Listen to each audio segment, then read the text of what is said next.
الحمد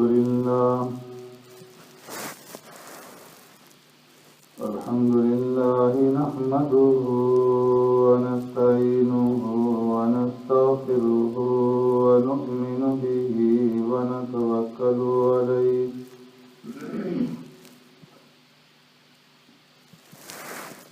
ونعوذ بالله من شرور أنفسنا ومن سيئات أعمالنا من يهده الله فلا مضل له ومن يضلله فلا هادي له ونشهد أن لا إله إلا الله وحده لا شريك له ونشهد أن سيدنا ونبينا ومولانا محمدا عبده ورسوله أرسله الله إلى كافة للناس بشيرا ونذيرا وداعيا إلى الله بإذنه وسراجا منيرا أما بعد فقد قال الله تبارك وتعالى في القرآن المجيد والفرقان الحميد فأعوذ بالله من الشيطان الرجيم بسم الله الرحمن الرحيم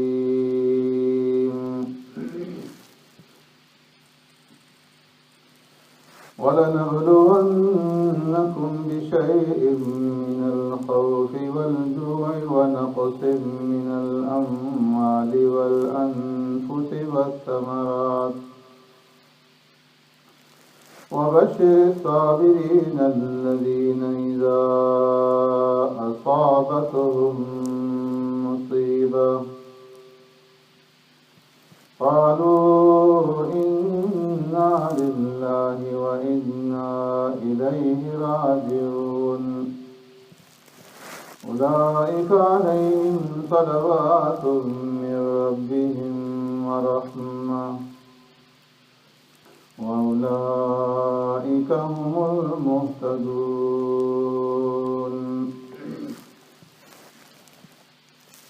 وقال النبي صلى الله عليه وسلم أشد الناس بلاء الأنبياء ثم الأمثل فالأمثل أو كما قال عليه الصلاة والسلام صدق الله مولانا العظيم وصدق رسوله النبي الكريم يا رب صل وسلم دائما أبدا على حبيبك خير الخلق كلهم هو الحبيب الذي ترجى شفاعته بكل هول من الأهوال مقتهم ولنبلونكم بشيء من الخوف اور البتہ ضرور آزمائیں گے ہم تمہیں خوف میں سے اور بھوک میں سے اور مالوں کی اور جانوں کی اور پھلوں کی کمی سے وبشر الصابرین اور خوشخبری سنا دیجیے صبر کرنے والوں کو الذین اذا اصابتهم مصیبہ وہ لوگ جب پہنچی ہے انہیں کوئی تکلیف و مصیبت قالوا انا للہ کہتے ہیں ہم اللہ ہی کے لیے ہیں وَإِنَّا إِلَيْهِ راجعون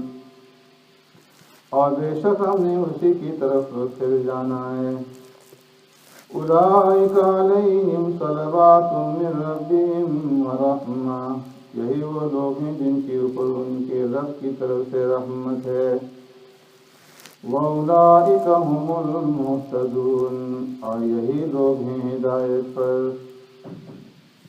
آمنت باللہ وبآیاتہ۔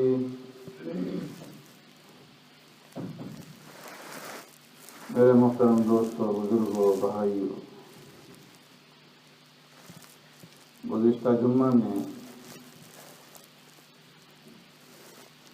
نے آپ حضرات کے سامنے عرض کیا تھا کہ انسان کے اوپر جو مسائل، پریشانیاں، رنج و غم اور تکالیف آتی ہیں،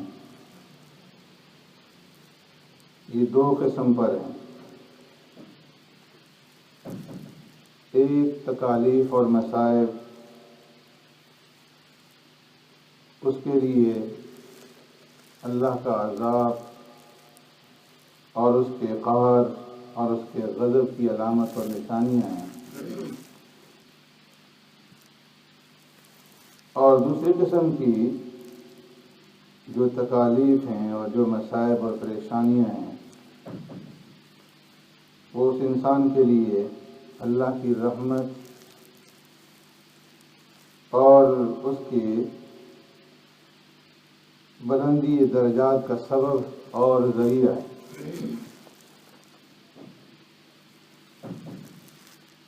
اور یہ بھی عرض کیا تھا کہ کوئی بھی انسان اس دنیا کے اندر ایسا نہیں ہے کہ جس کو کوئی نہ کوئی پریشانی، مصیبت، تکلیف، رنج، غم نہ ہو۔ ہاں، یہ ہو سکتا ہے کہ کسی کو کم ہو، کسی کو زیادہ ہو، تکالیف کی، مسائل کی نوعیت مختلف ہو، لیکن اس سے خالی کوئی بھی نہیں۔ دری دنیا کسے بے غم نہ باشد، گر باشد بنو آدم نہ باشد۔ فرمایا کہ اس دنیا میں رنج و غم سے خالی کوئی نہیں، اگر کوئی ہے تو وہ انسان کا بچہ ہی نہیں۔ جو بھی بنی آدم ہوگا اسے کوئی نہ کوئی غم، کوئی نہ کوئی پریشانی ضرور ہو۔ اور پھر فرمایا کہ اشد البلاء الانبیاء، سب سے زیادہ جو مصائب اور پریشانیاں ہیں دنیا میں،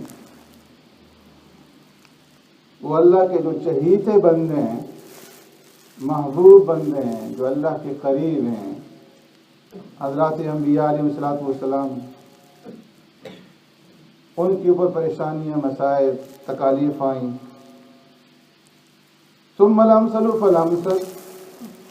پھر جو اطاعت میں، عبادت میں، نیکی میں ان کے قریب ہوگا، ان کے اوپر یہ پریشانیاں، تکلیفیں آئیں گی۔ انبیاء علیہ السلام کی سیرت اٹھا کر دیکھیں، کوئی نبی ایسا نہیں جسے مصائب اور پریشانی سے گزرنا نہ پڑا ہو۔ ابراہیم علیہ السلام ہے، لقب ہے خلیل اللہ، اللہ کے دوست، لیکن اللہ کے دوست کو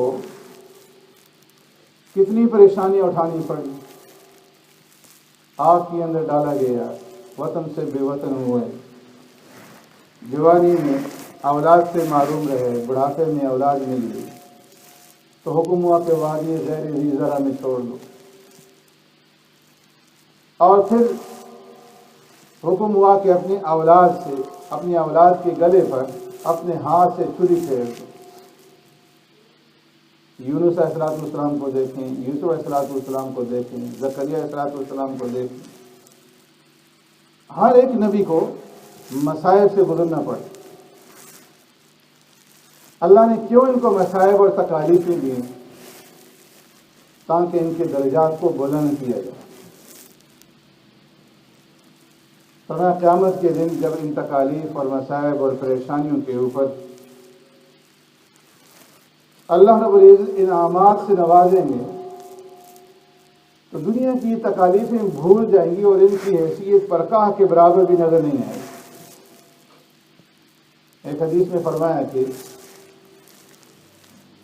جب آخرت میں اللہ رب العزت انسانوں کو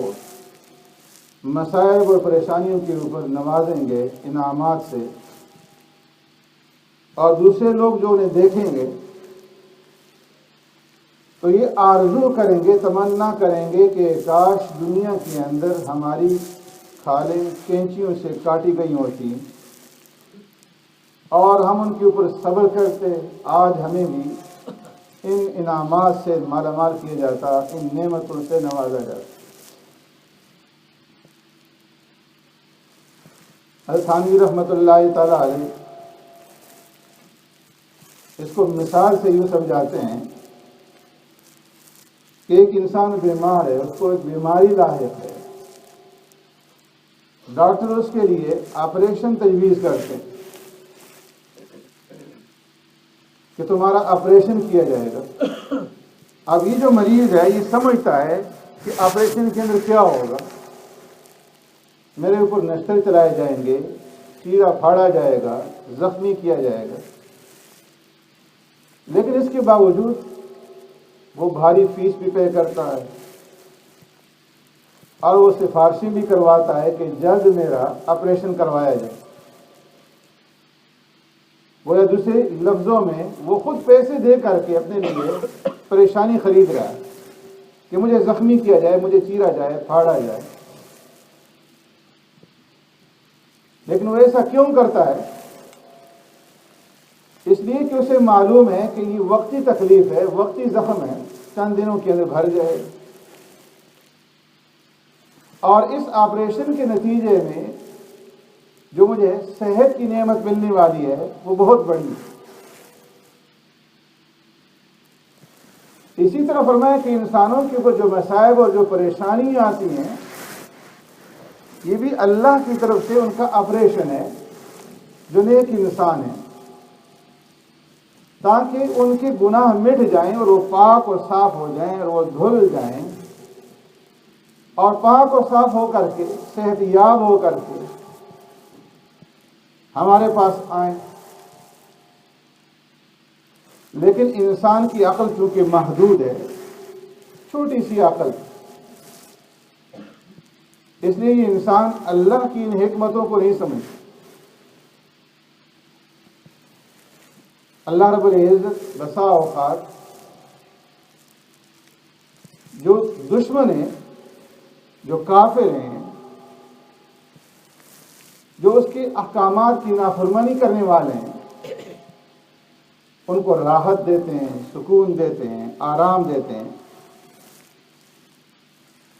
ماں پرورہم دشمن و مامی کو شیم دوست، دشمنوں کی پرورش کرتے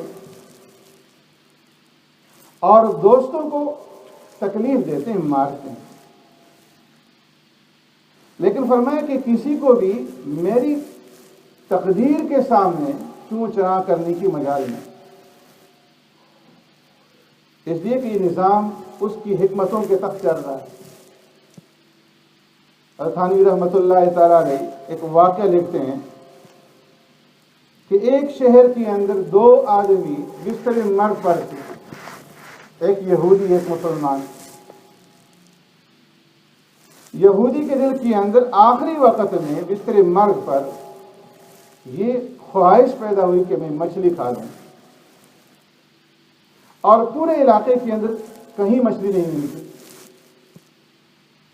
مسلمان کے دل کے اندر یہ آرزو پیدا ہوئی کہ میں روغن زیتون کھا لوں، جو اس کے گھر کی الماری کے اندر موجود تھی۔ اللہ رب العزت نے دو فرشتوں کو بلایا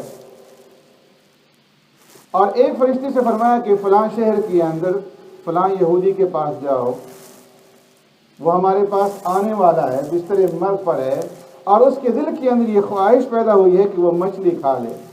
تم مچھلی لے جا کر کے اس کے گھر کے تالاب میں ڈال دو تاکہ وہ اپنی آرزو اور خواہش کو پورا کر سکے۔ اور دوسرے فرشتے سے فرمایا کہ تم فلاں شہر میں جاؤ، وہاں ہمارا فلاں بندہ بستر مرگ پر ہے، اور اس کے دل کے اندر یہ آرزو پیدا ہوئی ہے کہ وہ روغن زیتون استعمال کرے۔ تم جاؤ اس کے الماری کے اندر سے اس روغن کو نکال کر کے ضائع کر دو تاکہ اس کی خواہش پوری نہ ہو۔ دونوں گئے، راستے میں دونوں کی ملاقات ہوئی، ایک نے دوسرے سے پوچھا کہاں جا رہے ہو؟ تو اس نے بتایا کہ میں اس مشن پر جا رہا ہوں، اللہ نے مجھے بھیجا ہے کہ فلاں یہودی کو جو بستر مرگ پر ہے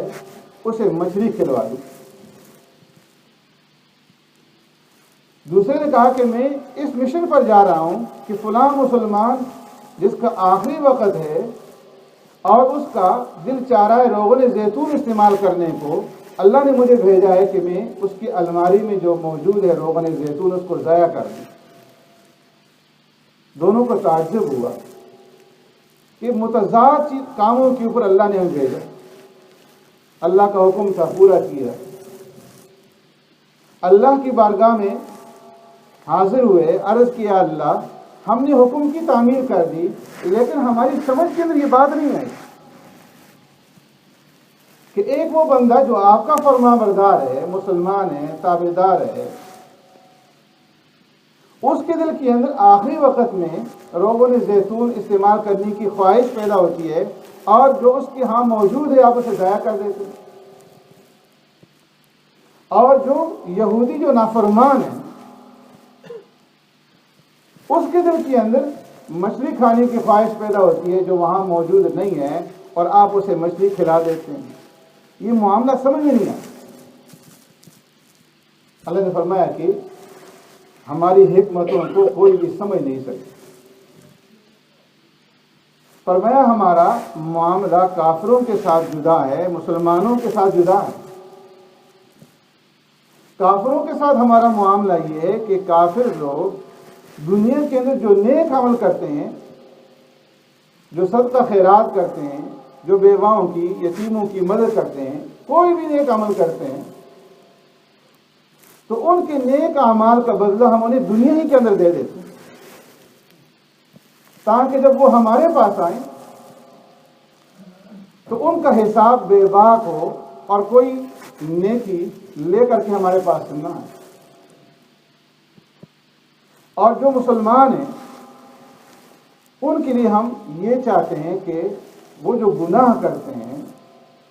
جب ہمارے پاس آئیں تو گناہوں سے پاک اور صاف ہو کر کے آئیں اور کوئی گناہ ان کی نامہ اعمال کے اندر موجود نہ ہو۔ فرمایا کہ یہ جو یہودی تھا اس کی نیکیوں کا بدلہ ہم دنیا میں دے چکے تھے سوائے ایک نیکی کے جس کا بدلہ دینا باقی تھا اور یہ ہمارے پاس آ رہا تھا۔ تو اس لیے جب اس کے دل کے اندر یہ آرزو اور خواہش پیدا ہوئی کہ میں مچھلی کھا لوں تو ہم نے اس کی خواہش کو پورا کر کے وہ جو ایک نیکی اس کی باقی رہ گئی تھی اس کا بدلہ بھی چکا دیا اور معاملہ صاف کر دیا۔ اور یہ جو مسلمان تھا بیماری کے دوران میں اس کے گناہ معاف ہو گئے لیکن ایک گناہ جو ہے وہ اس کے دل میں باقی تھا۔ اب اس کے دل کے اندر یہ آرزو اور خواہش پیدا ہوئی کہ میں روغن زیتون استعمال کروں اور ہم نے اس کو ضائع کروا کر کے اس کے دل کو چوٹ پہنچوائی، تکلیف پہنچی اور اس کے بدلے میں ہم نے اس کا درجہ بلند کر دیا، گناہ کو معاف کر دیا۔ تو فرمایا اللہ رب العزت کی جو حکمتیں ہیں وہ اللہ ہی جانتے ہیں، انسان کے بس کے اندر نہیں ہے، انسان کی محدود سی عقل ہے۔ جیسے ایک بچہ ہے، چھوٹا معصوم بچہ، اب ماں اس کو نہلاتی ہے، اسے غسل کرواتی ہے، وہ چیختا ہے، چلاتا ہے، روتا ہے، پانی سے ڈرتا ہے، وہ غسل کرنا نہیں چاہتا لیکن ماں اسے زبردستی نہلاتی ہے، زبردستی غسل کرواتی ہے، اس کے چیخنے چلانے کو نہیں دیتی۔ وہ بچہ اس وقت کو یہ سمجھتا ہے کہ یہ ماں میرے ساتھ زیادتی کر رہی، دشمنی کر رہی، لیکن جب بڑا ہوتا ہے تو اس کی سمجھ میں آتا ہے کہ میری ماں جو مجھے زبردستی نہلاتی تھی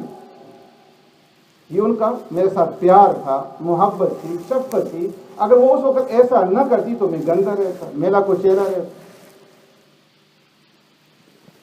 ماں باپ بچے کو سکول میں داخل کرتے ہیں، بچہ نہیں جانا چاہتا، زبردستی بھیجتے ہیں، بسا اوقات مار کر کے بھیجتے ہیں، بچہ روتا ہے، چیختا چلاتا ہے، اس وقت اس کی سمجھ میں بات نہیں آتی، لیکن جب سمجھدار ہوتا ہے تو پھر اسے احساس ہوتا ہے کہ میرے ماں باپ کا کتنا احسان ہے میرے اوپر۔ اگر وہ اس وقت مجھے نہ پڑھواتے تو آج پڑھے لکھوں میں میرا شمار نہ ہوتا۔ ایسے ہی فرمایا کہ اللہ رب العزت اپنے بندوں کو جو مصائب اور تکلیفیں اور جو آزمائشیں دیتے ہیں، رنج و غم کے اندر مبتلا کرتے ہیں، انسان سمجھتا نہیں ہے، لیکن اللہ کا ان کے ساتھ رحمت والا معاملہ ہے۔ اللہ انہیں پاک اور صاف کرنا چاہتے ہیں۔ اس لیے ایوب علیہ السلام کس قدر مصائب میں مبتلا ہوئے، شیطان آیا اس بیماری کے دوران میں کہ اللہ آپ سے ناراض ہیں، آپ کی یہ بیماری اس بات کی دلیل ہے کہ اللہ کا قہر و غضب آپ کی طرف متوجہ ہے، اس وجہ سے بیماری ہے۔ فرمایا نہیں، ایسا نہیں، اللہ میرے ساتھ محبت کر رہے ہیں اور اللہ کی رحمت اور شفقت میرے طرف متوجہ ہے، اس لیے میرے اوپر یہ بیماری آئی، ناراضگی کی وجہ سے نہیں آئی۔ اور اس کی دلیل یہ ہے کہ اس بیماری کے اندر میں گلہ شکوہ نہیں کر رہا، میں اس بیماری کے اوپر اعتراض نہیں کر رہا، ہاں دعائیں کرتا ہوں، اللہ کی طرف رجوع کرتا ہوں، ربی انی مسنی الضر وانت ارحم الراحمین، پروردگار مجھے یہ تکلیف پہنچی ہے، میں کمزور ہوں، ضعیف ہوں، آپ ارحم الراحمین ہیں، اس تکلیف کو دور فرما دیجیے۔ میرا رب مجھے توفیق دے رہا ہے اپنی طرف رجوع ہونی، اپنے سے دعا مانگنی، اور یہ اس بات کی علامت اور دلیل ہے کہ میرا رب مجھ سے ناراض نہیں ہے، اس کا میرے ساتھ رحمت اور شفقت والا معاملہ ہے، اس کی رحمت میری طرف متوجہ ہے۔ تو اس لیے فرمایا کہ انسانوں کی وہ دنیا میں مسائل، پریشانیاں، تکلیفیں آئیں گی، اگر ان تکالیف اور مسائل میں وہ جزا فضا کے اندر مبتلا ہوں، زبان کے اوپر گلے شکوے آ جائیں، شکایت آ جائے، اللہ کی طرف رجوع نہ ہو، توبہ استغفار نہ ہو، رونا دھونا نہ ہو، دوری ہو جائے، تو یہ اللہ کے قہر اور اس کی عذاب کی علامت۔ اور اگر مسائل پریشانیوں میں بندہ اللہ کی طرف رجوع کرتا ہے، پریشانی کو محسوس کرتا ہے لیکن دعائیں مانگتا ہے،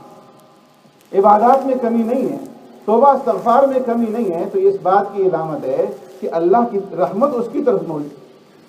متوجہ ہے۔ تو اس لیے فرمایا کہ الذین اذا اصابتهم مصیبہ قالوا انا للہ وانا الیہ راجعون اولئک علیہم صلوات من ربہم ورحمہ، یہ جو لوگ ہیں جو اللہ کی طرف رجوع کرتے ہیں، فرمایا کہ یہ لوگ اللہ کی رحمت کے